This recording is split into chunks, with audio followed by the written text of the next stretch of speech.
Hello and welcome back to Bunnex Investment Group.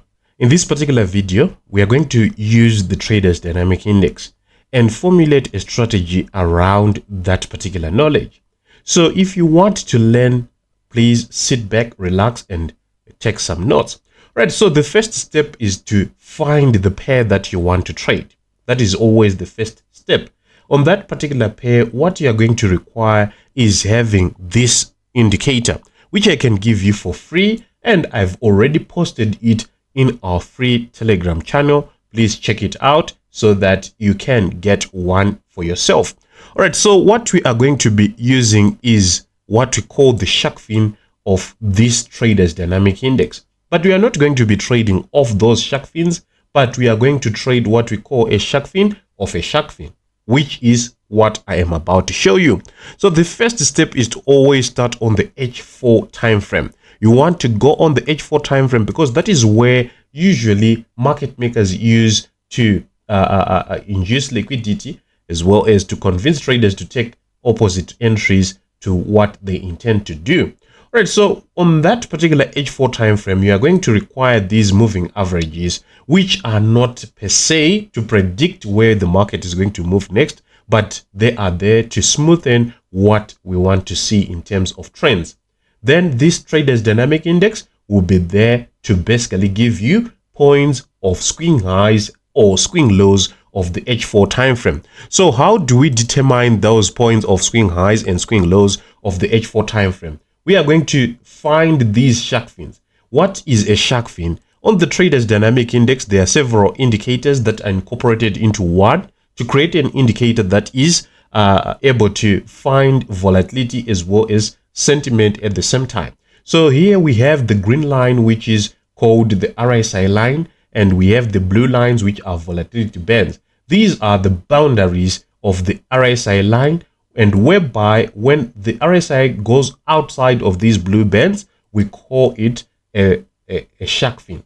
So when a shark fin is issued on the H4 time frame, that will be a viable swing high or swing low, depending on the position of that shark fin. So this shark fin is what we need to see first before taking any action on any pair of our choice. So if we see a shark fin like in this scenario, this is a shark fin, this was another shark fin, and this was another shark fin. We can even go back in history. You can see there were several points where the market was actually issuing these shark fins. So when we get a shark fin, the next thing is now to switch directly to the M15 time frame for us to get an entry.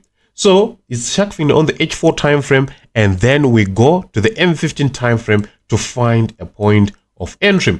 All right, so I've switched to the M15 time frame, and these are the next steps that you need to look at. So we can see that this is the point that I've marked on H4 time frame, and on the M15 time frame, what we need to see is basically a crossover of the 50, the EMA in blue, and the 200, the EMA in white, crossing over like this. When they cross over, we know that this swing low has been confirmed or has locked. After that, we need to see a shark fin of the M15 time frame, but on the 200 EMA. We can see that on the 200 EMA, we had this particular price point, and on the M15 time frame, shark fin was issued here.